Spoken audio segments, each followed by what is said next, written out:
정해진 시간이 돼서 지금부터 의대 정원 증원 관련 대한의사협회 긴급 기자회견을 시작하도록 하겠습니다. 먼저 이필수 회장님으로부터 의대 정원 증원 관련 대한의사협회 긴급 입장문 발표가 있겠습니다.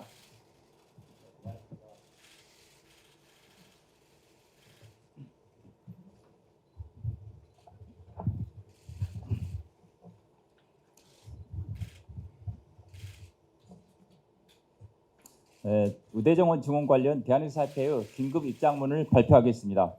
존경하는 국민 여러분, 안녕하십니까? 대한의사협회장 이필수입니다. 저는 오늘 모든 치료가 종료된 시한부 환자의 종말을 지켜보는 의사의 심정으로 이 자리에 섰습니다.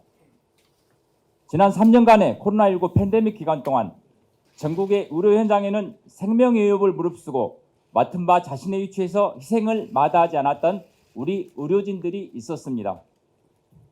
또한 아직도 대한민국 곳곳에서는 국민의 건강과 생명을 지키기 위해 밤잠을 설쳐가며 피땀 흘리는 의료인들이 있습니다. 그러나 불행하게도 우리 의료진들에 대한 정부의 입장은 오로지 자기 밥그릇 챙기기만 매몰되어 있는 파렴치한 이기주의 집단으로 규정하고 매도하는 행위와 다르지 않습니다. 때문에 정부의 이러한 시각에 대해 참으로 무력감과 참담함을 느끼지 않을 수 없습니다. 저희 대한의사협회는 일찍이 오늘과 같은 첨예한 갈등의 고를 피하고 국민 건강 수호라는 대명제를 지켜나가기 위해 의료 현안에 대한 다소간의 입장 차이에도 불구하고 의정협의체를 구성하여 정부와의 대화에 적극적으로 참여해 왔습니다. 하지만 정부는 의대 정원 증원의 문제에 대한 의료계의 본격적인 논의 요청을 외면하며 의료 현안에 대한 더 이상의 구체적인 논의를 진전시키지 않고 있습니다.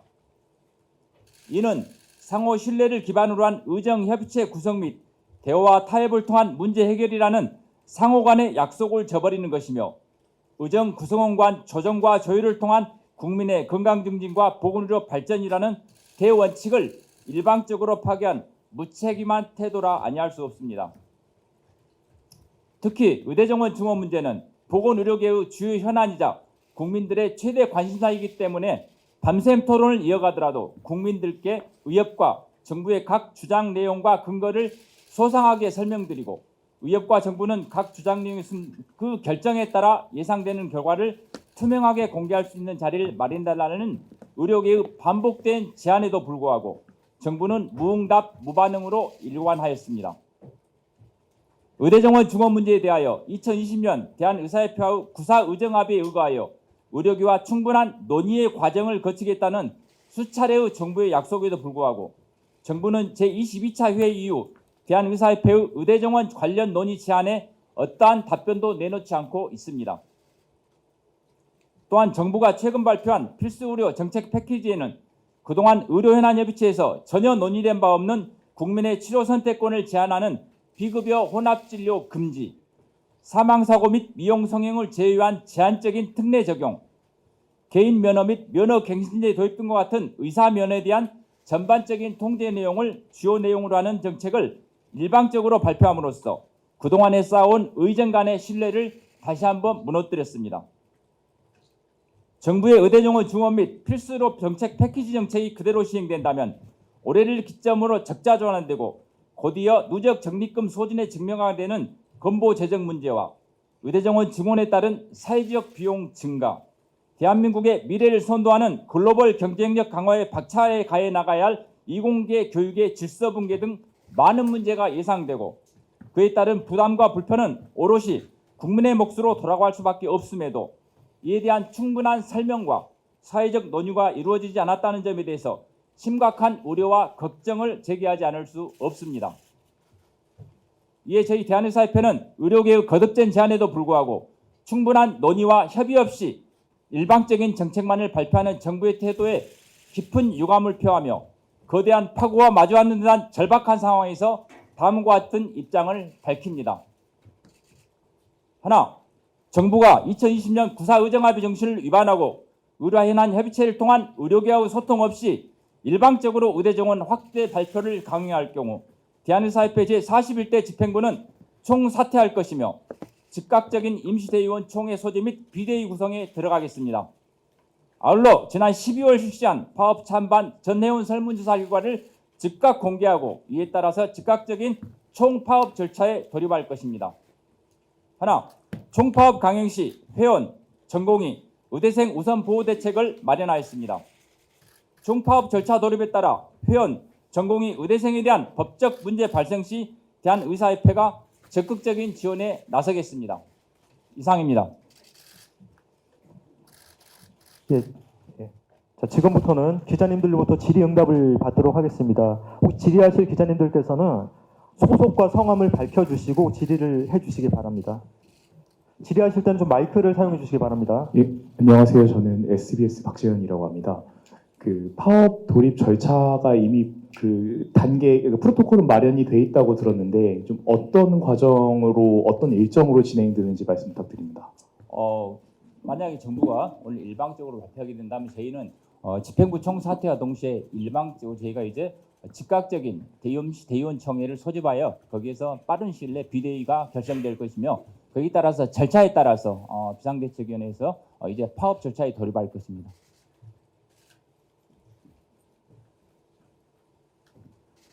네.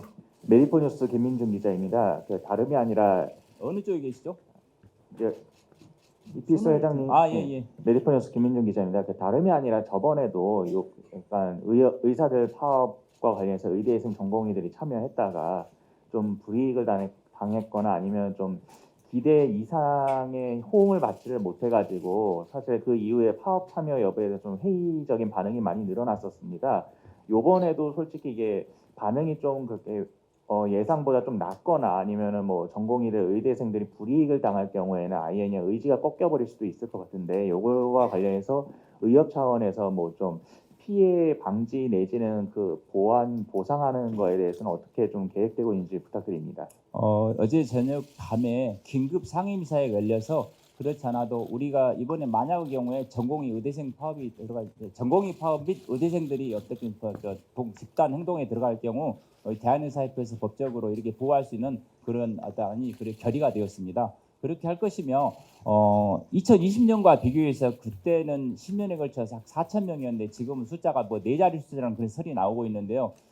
지금 의대생들과 전공의들이 그 내부적인 어떤 소통망을 보면 굉장히 지금 심각하게 분노하고 있고 아마 여기는 기자분들이 대부분 다 알고 계시리라고 저는 생각하고 있고요. 그래서 아마 이번에 한다면 이렇게 우리 대한의사협회뿐만 아니라 대한전공의협회, 대한의과대학 학생협의회가 아마 같은 그런 스탠스를 취하지 않을까 생각되고 있습니다. 어찌됐든 저희 예비의사들 우리 전공의 선생님들 그리고 또 우리 후배 의사들이 나중에 예비의사가 될 우리 의과대학생들을 저희들 최대한 보호할 수 있도록 당연히 보호해야겠죠. 그렇게 노력할 것입니다.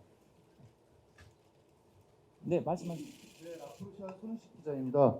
그 예상하는 파업 규모가 좀 궁금하고요. 그리고 지금 비대위 인총 소집해서 비대위를 구성하신다고 하셨는데 그러면은 기존의 범대위와는 어떻게 범대위는 저희가 만약에 정부에서 일방적으로 발표한다면 저희 41대 집행부는 총 사퇴할 예정이기 때문에 법무력의 대책위원회도 자연히 이제 거기는 이제 해체가 되고 비상대책위를 중심으로 강력한 투쟁에 나서게 될 것입니다. 네, 그러면 파업 규모가 그리고 파업 철회 조건은 아마 정부의 뭐 일방적인 증원을 철회하는 거일 텐데 만약에 정부가 계속 강행을 한다면은 파업의 지속성 여부는 어떻게 되는지 궁금합니다. 저는 제가 2021년 5월에 대한의사협회장에 취임되고 나서부터 가장 강력한 제 어떤 철학이 소통, 협상 그리고 이렇게 알고 있습니다. 그래서 지금까지 제가 3년 동안의 회장 임기를 하면서 제 입에서 파업이라는 말은 나온 적이 없었고요. 그리고 이번에 의대 정원 지원 관련해서도 생각은 다르지만 저희가 진정성을 가지고 또한 유연성을 가지고 협상에 임했습니다. 아마 아시다시피 우리 대한의사협회에서 제가 시도의사 회장님들이라든가 대의원들을 설득해서 단 한 명도 안 된다가 아니라 저희도 어느 정도 유연성 가지고 모든 가능성을 열어두고 정부랑 협상을 하자고 이야기를 해왔었습니다. 22차까지는 사실 주로 필수료에 대한 이야기가 됐었는데 작년 그 10월 이후에 갑자기 언론사를 통해서 의대 정원 뭐 1,000명, 2,000명, 3,000명 이하에 나왔습니다. 물론 정부도 부인하고 대통령실도 부인하고 여당도 부인했지만 거기 때문에 저희 대한의사협회에서도 그렇지 말고 이렇게 흘리지 말고 누가 흘렸는지는 모르겠으나 그러면 우리 대한의사협회에서도 모든 가능성 열어두겠다. 의료현안 협치에서 끝장토론을 해서 여기에서 숫자를 결정하자고 저는 몇 번 22차, 23차 때부터 27차 때까지 계속 제안해 왔습니다만은 보건복지부에서는 단 한 번도 거기에 대해서 숫자를 제시한 적이 없었습니다. 그러면 그동안에 우리 장관께서라든가 정부 책임자들께서 의대정원 증원에 대해서 구체적인 걸 우리 현안협치에서 충분히 논의해서 가겠다고 분명히 공언을 하신 바가 있는데 왜 의대정원 증원의 문제가 지금 저희도 전혀 모르는 상태에서 일방적으로 이렇게 발표가 된다는 것이 과연 맞는 겁니까? 대한의사협회에서는 단 한 번도 한 명도 되지 않는다고 저희가 말한 적 없었고 저는 누차례 제가 각 언론사들하고 인터뷰를 했었을 때 대한의사협회는 항상 유연성 가지고 모든 가능성 열어두고 한번 협상을 해보자고 이야기를 했기 때문에 저는 협상으로 이게 풀어나가야 될 문제라고 생각하고 있습니다. 우리 자유민주주의 국가에서 우리가 전문가 집단과 정부가 보건의료를 양축해서 대한의사협회는 그동안에 정부의 파트너로서 대한민국 보건의료 정책을 같이 끌어왔다고 저는 자부하고 있습니다. 이런 중요한 의대 정원 증원 문제는 뭐 건보 재정뿐만 아니라 다양한 문제가 발생하기 때문에 이건 정말 신중하게 정부랑 같이 머리를 맞대고 논의하기를 희망했고 그렇게 지금 계속 이야기해 왔었음에도 불구하고 단 한 번도 의대 정원에 대한 그런 논의가 없었습니다. 복지부 사실 우리 의료현안협치 끝나고 나서 저희 양동호 단장님께서 정경심 정책과 함께 의대 정원 증원 빨리 가져와 논의하자. 정말 막 이렇게 언론사를 통해서 하는 것은 맞지 않다라고 몇 번 이야기를 했었죠. 하지만 한 번도 없었는데요. 이렇게 만약 그럼에도 불구하고 이렇게 일방적으로 발표가 된다는 것은 정말 그것은 신뢰의 문제라고 저는 생각을 해서 지금이라도 다시 한번 정부가 제고해 주시기를 부탁드리겠습니다. 만약에 파업에 들어가게 되면 그 지속성 여부였거든요. 그거에 대한 답변을 좀. 파업에 대한 지속성 여부는 이제 당연히 그것은 이제 우리 비상대책위원회가 구성돼서 아마 이번 비상대책위원회 아마 전례 드물게 가장 강력한 비상대책위가 되리라고 저는 생각하는 게 지금 필수의료 패키지 의대 정원 문제에 대해서 사실은 회원분들이 너무 이 두 가지가 한꺼번에 왔기 때문에 너무 좀 심각하게 분노를 표명하고 있고요. 굉장히 지금 일선에 들려온 것은 의지가 매우 강합니다. 그래서 일단은 거기에서 그 비상대책위원회에서 이렇게 법무력의 대책위원 아마 위원회를 구성해서 즉각적으로 이제 의대정원 지난번에 설문조사 했지 않습니까? 아마 바로 공개를 하겠습니다. 공개를 해가지고 거기에서 결과를 토대로 바로 가능한 빠른 시일 내에 저희가 할 수 있도록 그렇게 지금 논의할 것입니다. 그리고 지속성 여부에 대해서는 일단 그 상황에 봐서 하는데 만약에 정부가 중간에라도 어떤 타협점을 제시한다든가 협의체를 구성한다든가 협상에 대해서 의지를 가지고 있다면 저희는 언제든지 거기에 응할 것입니다. 네. 네, 시사저널의 정윤경입니다. 일각에서는 설 연휴 기간 동안 의료 공백이 생길 것을 우려해서 연휴 직후에 파업에 들어갈 것으로 보고 있는데 구체적인 총파업 시기가 궁금하고 또 도시 이후에 정부 발표가 나올 것으로 예상이 되는데 향후 구체적인 활동 계획이 궁금합니다. 활동 계획은 아까 제가 말씀드렸는 것 같은데요. 사실 설 연휴 하루 이틀 앞두고 정부가 발표하는 것은 조금 유감입니다. 정부가 정말 떳떳하다면 이전에 충분히 설 연휴 기간을 피해서 아마 단지 저희가 파업할 때는 우려 때문에 설 연휴 기간에 하루 직전에 발표함으로써 파업 동력을 이렇게 떨칠지도 모른다는 생각을 하긴 하는데요. 저는 그러기 전에 이미 정부가 의료현안 협의체에서 의대 정원에 가지고 충분히 논의했었어야 한다는 게 옳다고 생각하고 있습니다. 그리고 아마 정부가 설 하루 이틀 전에 발표를 한다면 당장 설 연휴 기간에 쉽지는 않겠죠. 그리고 또 저희도 일선 현장에서 우리 국민들께서 피해를 보는 것을 바라지 않습니다. 다만 이제 설 연휴 끝나고 나면 아마 바로 비대위 구성되면 본격적인 투쟁에 돌입할 거라고 생각하고 있습니다. 저희도 대한의사협회도 가장 모토가 국민의 건강과 생명입니다. 그래서 가능하면 그것이 이루어지지 않기를 바라지만 지금 이 상황이 저희 대한의사협회를 자꾸 벼랑 끝으로 몰아가고 있기 때문에 정부가 정말 다시 한번 생각해보고 좀 유연성을 가지고 이 의정협의체에 대해주시기를 부탁드리겠습니다. 아마 이게 마지막 제가 정부한테 말씀하는 메시지일 수도 있다고 저는 생각합니다. 네.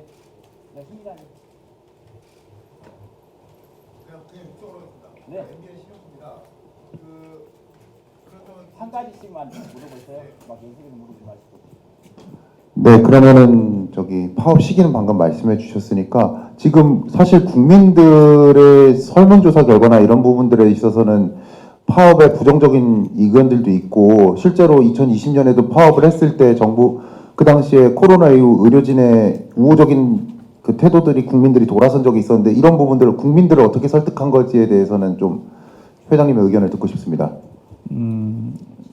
의대 정원 증원에 대해서 대부분의 국민분들께서는 당연히 찬성이라고 하면 피상적으로 단순히 의사 수가 늘면 좋겠죠라는 생각을 많이 하고 계시리라고 생각합니다. 아마 그 이면에는 어떤 의료 일선 현장에 갔을 때 사실 지금 여러분들 생각하시기에 우리 대한민국에서 여러분들 당장 어디 몸이 감기가 왔다든가 어떤 병이 있을 때 우리가 병원이 없어서 못 갑니까?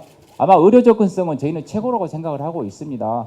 다만 이런 이제 여론이 문제인데요. 만약 국민들께서 아 그래 뭐 늘면 당연히 좋겠다는 이런 생각을 좀 가지고 있으리라는 생각을 하지만 그래도 저희가 여기에 문제점에 대해 적극적으로 좀 이야기를 하고 싶습니다. 다만 여론도 중요하지만 더 중요한 것은 의료 현장에는 저희는 전문가지 않습니까? 저는 자꾸 이게 아까 제가 처음에 입장문에서 발표했듯이 이것이 대한의사협회 직역 이기주의로 의사의 이기주의로 몰아가는 것에 대해서 너무 저는 안타깝습니다. 저희가 처음부터 의대 정원 증원 문제에서 단 한 명도 안 된다고 이야기한 것도 아니었고 협상에서 같이 풀어나갔어요. 적절한 선을 찾아가고 그렇게 함으로써 서로 간에 이렇게 보건의료 축으로서 대화로서 풀어가자고 제안했음에도 불구하고 그게 안 된 상태지 않습니까? 그래서 국민에 대한 여론 문제 같은 경우는 앞으로 저희가 계속해서 그동안에 뭐 저도 그렇고 저희 의료정책 연구원장님도 그렇고 다양한 의료계에서 저희들이 어떤 근보 재정 문제라든가 필수 의료에 대한 근본적인 대책이 우선이라고 여러 가지 이야기를 했습니다만은 그 부분에 있어서는 계속적으로 좀 설득해 나가야 된다고 생각하고 있습니다. 네, 정신교 기자님 마이크 한 가지씩만. 예, 머니투데이 정신규입니다. 지난해 의료법이 개정되면서 예전과 다르게 의사분들이 총파업에 돌입하면 의사 면허를 내걸어야 될 수도 있다는 이제 가능성이 제기되고 있고 이제 총파업으로 인해서 뭐 예를 들면 보건복지부 장관이 업무 개시 명령을 내릴 수 있는데 거기에 불복하거나 뭐 환자 피해가 좀 커질 때 의사 면허 취소될 수 있다고 하는데 거기에 대해서는 혹시 뭐 대응이 있는지요? 사실 2020년에도 똑같은 일은 있었습니다. 그래서 만약에 파업이 돌입한다면 그 모든 가능성을 다 염두에 두고 가겠죠. 안녕하세요. 저 KBS 정혜주입니다. 오늘 2시에 보정식 예정되어 있는데 여기에서는 일단 회장님 참여 예정이신지 참가하시다면 좀 어떻게 대응하실 예정이신지 궁금합니다. 저는 오늘 오전에 이 자리에서 입장을 밝혔기 때문에 오후에 참여하지 않을 예정입니다. 사실 참여를 할까 고민을 많이 했었는데요. 정부에서 지금 아까 갑자기 의료현안협의체를 10시에 열자고 이야기가 왔더라고요. 그래서 원래 어떤 A 장소에서 하기로 했는데 불과 30분 전에 또 갑자기 B 장소로 또 옮겼습니다.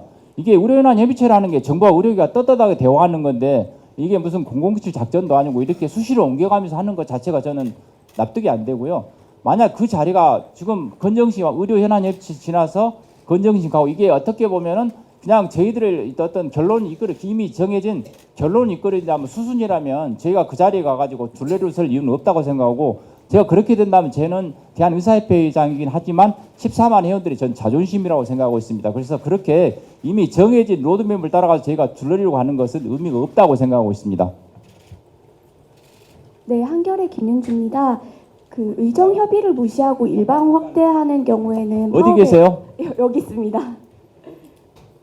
저 뒤쪽에 있는데요. 예. 의정 협의를 무시하고 일방 확대하는 경우에 파업에 돌입하겠다고 하셨는데 그 기준이 뭔지 궁금합니다. 오늘 10시에도 의료현안 협의체를 하시는 걸로 알고 있고 계속해서 이제 의료현안 협의체 등 진행해 왔는데 일방 확대가 아닌 거 아닌지 혹은 뭐 숫자에 대한 기준이 있는 건지 궁금하고요. 10시에 의료현안 협의체에서는 어떤 논의 주로 하시는지도 궁금합니다. 의료현안 협의체에서도 아까 제가 먼저 말씀드리면 의료현안 협의체에서도 아마 대한의사협회에서 회의에 참석하지 않고 그 앞에서 입장문만 발표하고 나올 계획입니다. 아까 제가 말씀드렸지만 정부에서 정책을 의대 정원을 확정 발표하기 전에 미리 요식행위로서 의료현안 협의체 그리고 뭐 보정심 하는 것은 저희가 참여하는 것은 정말 그것은 이치에 맞지 않다고 생각하고요.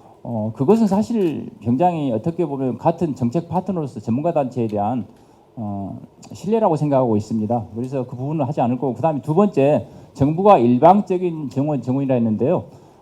저희가 항상 강조하지만은 저희가 2020년 참 어려운 일이 있었지 않습니까? 그래서 그때 충분히 그때는 물론 정부가 달랐지만은 정부와 국민과 약속이라고 저는 생각하기 때문에 그래서 제가 의료계에서는 그게 마치 뭐 정가와 보도처럼이라고 여러분들께 생각할 수는 있겠지만 그래도 저는 그 약속은 지켜져야 된다고 생각했습니다. 그래서 다만 지금 우리가 먼저 의대 정원 증원에 앞서서 필수 의료에 대한 기본적인 문제, 다시 하면 뭐 필수 의료 종사하는 의료인들에 대한 법적 제도적 안전 장치라든지 필수 의료 수가가 정상화하기 위한 재정 투입 같은 이런 부분에 대해서 충분히 논의를 하고 나서 그게 해결된다면 저희도 충분히 모든 가능성을 열어두고 정부랑 한번 이렇게 같이 논의를 해보자.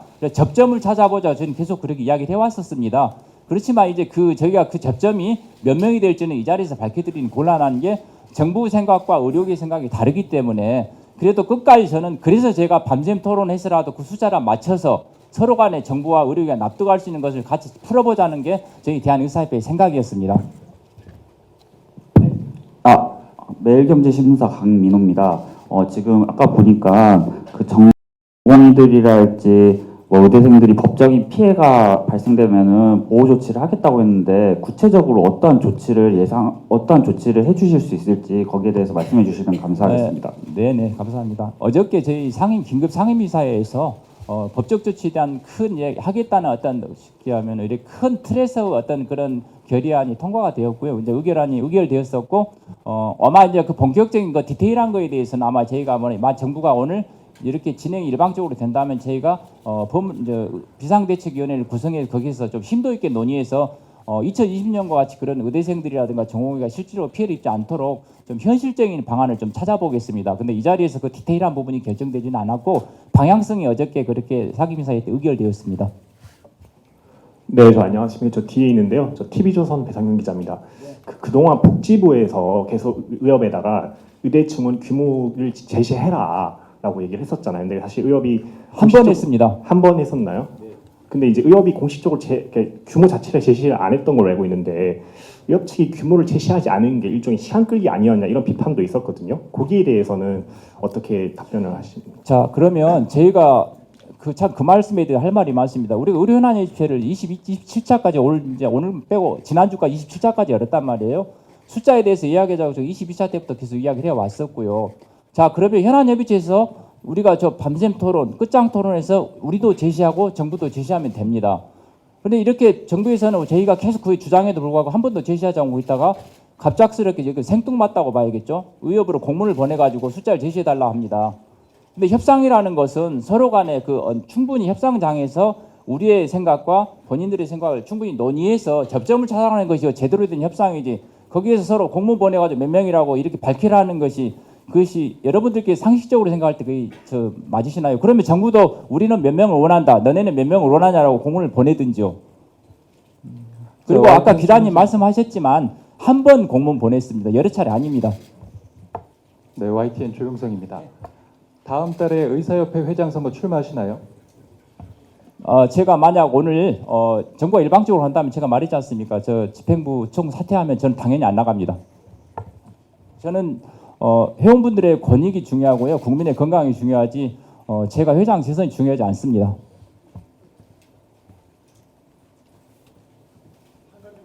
네, 마지막으로 받겠습니다. 우리 신영수 기자님. 네. 한 가지만 더 여쭤보겠습니다. 아까 전에 정확하게 언제 파업 결과에 대해서 발표할 거다를 말씀은 정확하게는 안 해주셨는데 혹시 오늘 중에라도 그 파업 투표 결과를 공개하실 의사가 있을까요? 2시에 발표가 예정돼 있거든요. 그게 지난번에 저희가 회원 파업 찬반 회원 설문조사를 시행하면서 제가 파업 결과 공개는 의료계 지도자들인 대한의사협회 회장, 대한의사협회 대의원회 의장님, 대한개원협회 회장님, 의학회장님 이렇게 다 이제 우리 거버넌스회의라는 멤버가 있습니다. 거기에서 우리가 다 논의해가지고 하기로 했는데요. 일단은 지금 저희가 어느 정도 다 소통이 돼 있는 상태이기 때문에 오늘 된다면 그 결과를 일단은 임총을 가장 빠른 시일에 열기 때문에 임총 때 의장님하고 상의해서 당연히 바로 공개를 하고 바로 결과에 따라서 그 파업 절차에 돌입할 것입니다. 예, 지금 시간 관계상 기자님들 질의응답은 이전로 선에서 마무리하도록 하겠습니다. 바쁘신 와중에도 오늘 긴급 기자회견에 참석해주신 기자님들께 진심으로 감사드립니다. 예, 감사합니다. 마지막으로 한 말씀만 드리겠습니다. 대한의사협회는 가장 중요한 가치가 소통과 협상 그리고 배려입니다. 제 생각에는 정부에서 오늘 몇 시에 발표할지는 모르겠습니다만 그동안 대한의사협회는 의대정원 증원 문제에 대해서는 정말 진정성을 가지고 열려있는 자세로 협상에 임해왔습니다. 제가 협상단에 누차 강조했었고 여러 언론사 통해서 그에 대해서 이야기해왔었는데요. 제가 사실은 의대정원 증원에 대한 협상을 하면서 느끼는 게 벽을 보고 대화한다는 그런 느낌을 받았습니다. 정부에서 단 한 번도 저희가 빨리 협상 시작하자, 의대 정원이 시작하자 했어도 단 한 번도 제시하지도 않았고 계속해서 사실은 뭐 필수 의료 이런 이야기만 하다가 그 필수 의료 패키지 정책 발표한 것도 저희가 원했던 의료분쟁 특례법에 대해서 사망도 빠져 있고, 그다음에 이번에 또 그 재정 투입에 대한 것도 사실은 구체적으로 소아청소년과 같은 과에서 어느 정도 투입하겠다, 산부인과 신경외과 어느 정도 투입하겠다는 거고 막연하게 10조 원을 투입했다고 했는데요. 이런 부분들이 사실 그리고 나서 오히려 더 규제만 강화돼서 사실 의료계에서 보는 입장은 필수 의료 패키지 자체가 오히려 의료계를 더 옥죄기 위한 압박 카드가 아닌가라고 사실 저희는 생각을 하고 있는, 그렇게 느끼는 게 현장의 분위기입니다. 그래서 저는 이게 결국은 대한민국 보건의료 정책을 누가 끌고 가겠습니까? 저는 대한보건복지부와 대한의사협회라고 생각하고 있는데요. 양축으로서 서로 존중해주고 지금이라도 의대정원 증원 문제에 대해서는 정말 협상이 필요할 수 있도록 제가 마지막으로 정부에 부탁을 드립니다. 감사합니다.